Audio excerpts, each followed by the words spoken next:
Discover College Soccer is proud to have VO as a partner, and on February 22nd, VO is launching a game changer in sports tech, and you are invited to the exclusive online reveal that will happen at 2 p.m. Eastern on February 22nd. Get ready for a major leap in sports recording and live streaming. We can't wait to see you there. I can't wait to hear what they have in store for us. Just click the link here in the show notes, and we'll see you there. Hi, everybody. Welcome to Discover College Soccer. Today, I'm lucky enough to be joined by Carlo deMarco from ID Sports. Welcome. Thanks, Matt. Thanks for having me. Great to be here. Yeah, thanks for being here. Excited to talk to you. One of the things that I get a lot of questions about, and if you've heard the podcast before, you know I ask coaches about these questions about ID camps because it's just over the last decade or so, they've really blown up as as a key component in the recruiting process, it seems. And you guys have a great slate of ID camps kind of all across the country this year. And when we're talking, you're going to be in my backyard in a week. So that's exciting to have you guys just down the road. So tell me a little bit about yourself, how you got started in all this. What is ID Sports? Give me some background. Yeah, sure. As I'm sure a lot of your listeners are, I'm a lifetime soccer player. I grew up outside of the Philadelphia area, played for FC Delco, which is a club that's still around today, and then was fortunate enough to play D1 soccer at UMass Amherst. One of my teammates and I, we were sport management majors, and so we were always interested in, after school pursuing a career that we could still stay involved with the game that we loved. And one day we actually were working on a group project together to come up with, ideas. And I came up with this idea of a recruiting event that was a little bit different than your typical recruiting opportunity. So if you think about it, as a high school soccer player, there are really only a couple of ways to get recruited. One of the more popular ways is through your club team, but the challenges with that is, as you see at a lot of these tournaments, there can sometimes be a dozen fields with games going on all day long. And so for these coaches that have small staffs, sometimes only one person from their staff attending, it's really hard to try and see 30, 40 players in the span of a couple of days when you have all these different games going on. You might not be in the game when they happen to walk to your field. So there's some challenges there. And then there are also, some of the other camps, but sometimes that camp is, maybe just for that school, or maybe the camp is just logistically hard for you to get to. You can't commit to maybe 3, 4 days of staying in the dorms. Maybe you can't travel because of your schedule. And so our idea was, well, why don't we create an event that can be open to anyone, obviously, but they're more regionalized. So we will do one in Massachusetts, and we'll do one in New Jersey, and we'll do one from Virginia. And what we'll try to do is bring as many of the local schools as possible and have them come out for just 3 hours, right? If you think about it, it's a lot easier to fit into the coach's calendar. It's a lot easier to fit into the player's calendar. And that's a really good amount of time to, really, demonstrate your ability to these coaches. And the idea is let's bring together a lot of schools and pack them into just one or two fields. So as a player, you're really maximizing your ability to get in front of a ton of schools, as opposed to hoping that, hey, at my tournament this weekend, I'm hoping that the coach get to see me play for maybe the last 30 minutes of my game. So that was the idea. We started naturally in the Massachusetts area because, one, that's where we were at the time, finishing up at UMass Amherst, and number two, New England is just such a rich area for college programs. I think New England or the city of Boston has the most schools per capita or some sort of fun stat like that. And then flash forward almost 8 years later, we run camps up and down the East Coast. We actually have a couple of residential camps, and now here we are talking today. Nice. Well, and when you go and look at your camps, I mean, I've noticed. So, I mean, my daughter's been through other non-school focused camps, kind of these conglomerate camps. I don't know I don't even know a good title. We got to figure out a good title for camps like yours. I don't know what to call them yet, but uh, and then she's been to school camps, so I've seen both, and I ran camps, but they weren't ID camps in the traditional sense 20 some odd years ago. But so what kind of makes an ID sports camp different than a school camp or even one of the other ones like Exact or some of these other ones? Sure. So one of the first things that we do that we think is really unique is we try to do something called, a coach pairing program. So when you register, you'll actually list a couple of schools that you're interested in. And then for the first half of the event, we have the players go through a training session that is led by a couple of different college coaches. So as a player, you'll show up and you'll be in a group, and one of the coaches that you're with is, someone that you maybe listed that you're interested in when signing up. And so as a player, it's an awesome opportunity to say, wow, I'm going to have almost 90 minutes to go through a training session that's going to be led and observed by this coach that I'm really interested in. That's something that is really hard to do, otherwise. And then another thing that we do is we actually are do a really are really focused on trying to limit actually the number of players that can attend, because the last thing we want to have happen is have a camp where there's just too many players, there's too much going on, and it's difficult for the coach to, actually see you at the event, right? We try to keep that balance. And what's also really unique about when you show up to the event and go through the actual training session as opposed to just playing for 3 straight hours, number one, you might think that this is my dream school and I really want to play for this coach. And then you show up and you actually are in a training session run by them and you think, oh my gosh, I do not like this coach's style. I do not like the way they're maybe giving me feedback. I maybe need to rethink my decision. And then for the coach, it's really beneficial because, hey, we've seen this player play in a couple of games maybe before, or we've heard about them. But then all of a sudden we show up and we're in a training group and maybe they're not listening to instruction, or they're saying some not so great things about the other players in the field. And then all of a sudden the coach will say, maybe this isn't the player that we want to be looking at. So it's really beneficial for both the player and the coach in that regard.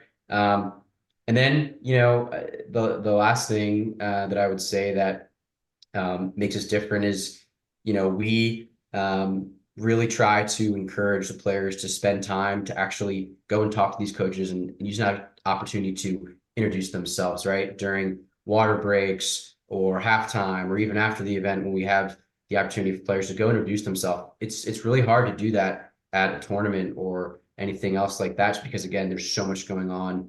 There are a million different games. The fields are sometimes miles apart, separate locations. So by having everybody in one place for one condensed amount of time, it really creates this awesome energy that's hard to find elsewhere. Yeah, it sounds like it. Well, you talked a little bit about it in terms of the schedule, doing the trainings and stuff in the maybe the early part of the day. So walk me through though, what will a player be doing on camp day? What does it all look like put together? Yeah, sure. So when you show up, we'll do an introduction of all the college coaches that are there. They'll tell everyone a little bit about themselves, their program, the conference they compete in, that sort of a thing. Then they're going to be broken into groups. The goalies will be with their own group, being led by a goalie coach, going through specific goalie instruction. And then the rest of the field players will be broken into groups of about anywhere from 18 to 22 field players. That'll be led by anywhere from 2 to 3 college coaches. And those coaches will take turns running things from technical passing, possession, 1v1, 2v2, small sided. And so it's a combination of both instruction and development, but also you're still showcasing your skills in front of these coaches. And then after about the halfway point, we take a quick break.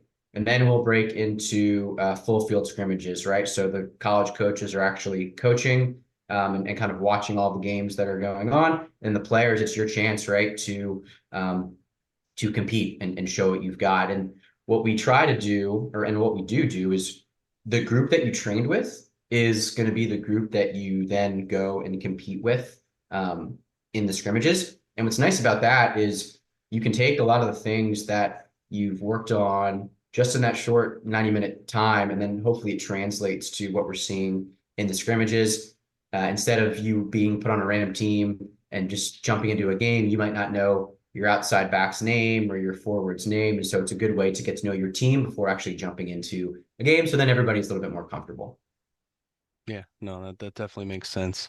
Well, one of the questions that I've seen a lot of folks ask recently on some of the soccer Facebook groups, and I've been asked by parents when they pull me aside or something, but do do players actually get quote unquote found at an ID camp, or is it best? I mean, some people will tell you best practice is to don't go to an ID camp, whether it's a school's camp or maybe even one of these, that unless you've already talked to those coaches or have that relationship started.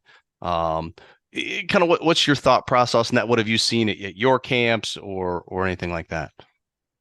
Absolutely. I mean, I don't know why anyone would think to not go to an ID camp, even if you've heard back from the school or not, because guess what? When you show up at the field and they're there, that's the time where you can look them in the eye, shake their hand, and actually have a chance to play in front of them. What a lot of people fail to understand is these college coaches get so many emails and have such crazy busy schedules. Just because you haven't gotten an email back from them doesn't mean that they aren't interested. It's just they maybe haven't had a chance to get time to get back to you.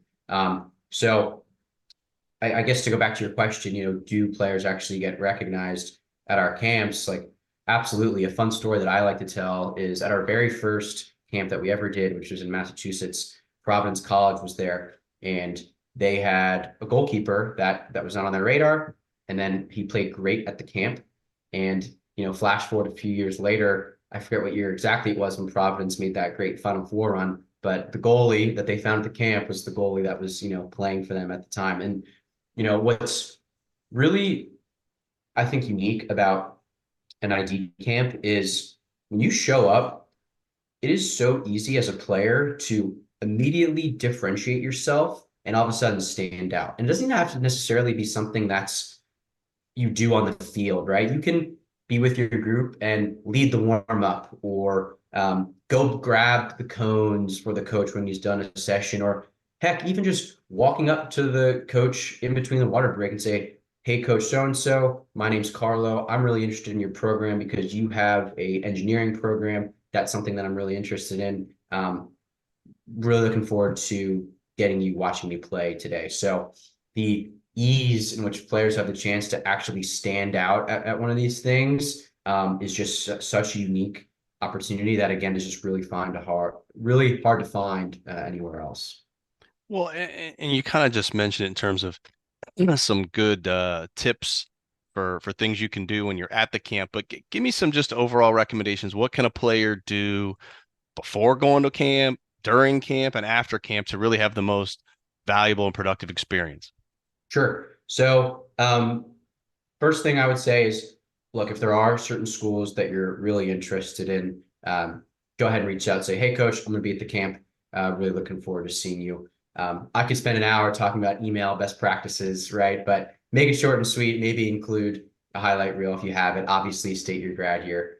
Then when you're at camp, number one is be confident. If the coach is there, go up and say hi. You're gonna have a chance to do it before camp, during camp, after camp. These coaches are humans, right? I think a lot of times, especially some of the younger players. And hey, when I was in high school, I was sometimes nervous having to go up and introduce myself to a coach. But at the end of the day, they're just like any other human. So to try to treat them that way. Um, when you're at camp, do whatever you can to be a leader. I was just talking about it, right? If the coach says, "All right, spend 2 minutes doing a quick warm up while I set up these cones," take charge. Say, "All right, make two lines," or "Hey, let's separate into groups." Get to know your teammates' names. Don't just call someone number 45. Say, "Hey, my name's Carlo. What's your name?" Guys, girls, let's get to know everyone's names.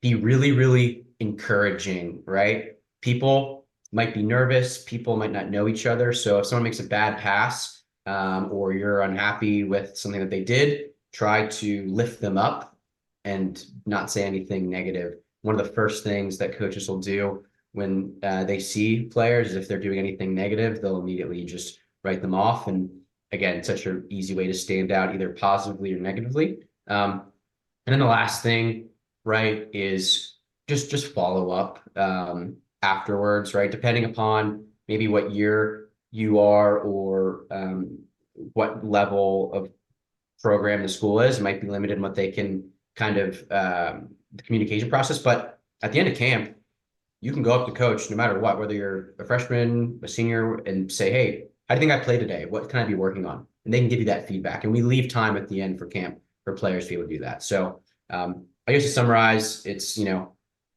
take care of what you need to before camp as far as outreach and figure out who's there. Two, when you're at camp, do everything you possibly can to stand out and get in front of those coaches. And then three, after camp, follow up and then follow up accordingly, as you would via phone, email, etc. Awesome.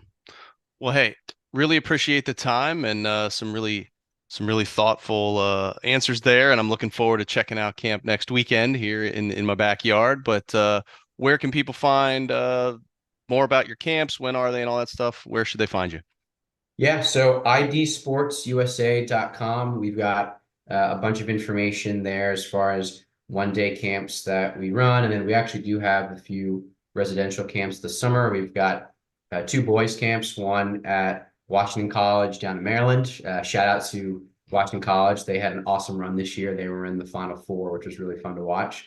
And then our other boys camp is in New Jersey at the Hun School, which is in Princeton.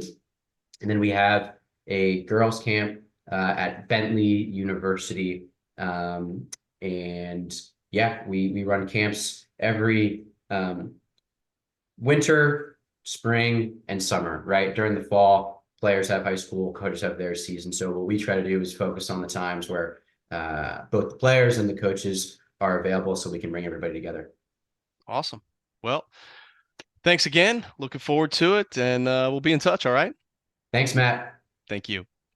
Hi, everybody. It's Matt from Discover College Soccer. I hope you're enjoying the podcast, whether that's on YouTube or your favorite podcast platform.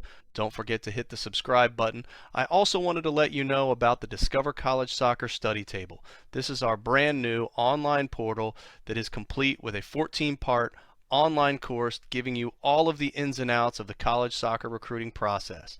There's also a wealth of resources such as checklists, templates.